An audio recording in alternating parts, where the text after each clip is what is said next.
పిల్లలకు వాక్యం చెప్పాలి. నా పిల్లలు ఎవరైతే ఉన్నారో, ఎవరైతే మారు మనసు పొందుకోలేదో వారి దగ్గరికి దేవుడు నన్ను పంపిస్తున్నాడనేసి వారి దగ్గర సువార్తను ప్రకటించాలంటే గొప్ప భాగ్యం. చెప్పాలంటే నిజమే కదా.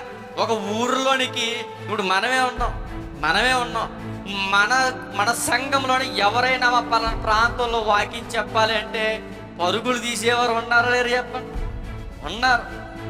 డబ్బులను తీసుకుంటారంటే డబ్బులు తీసుకునే బ్యాచ్ కాదు మనం.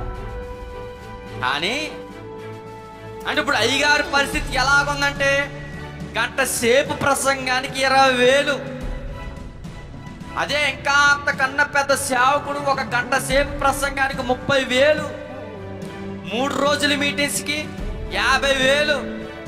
అంత ఘోరం అండి. అంటే వీళ్ళ బ్రెయిన్ అంతా ఇప్పుడు దేని మీద, వాళ్ళ కాన్సన్ట్రేషన్ హృదయం ఎక్కడ ఉందయ్యా అంటే సువార్త మీద ఉందా లేకపోతే ధనం మీద ఉందా అంటే చెప్పచ్చు ధనం మీద ఎక్కువ.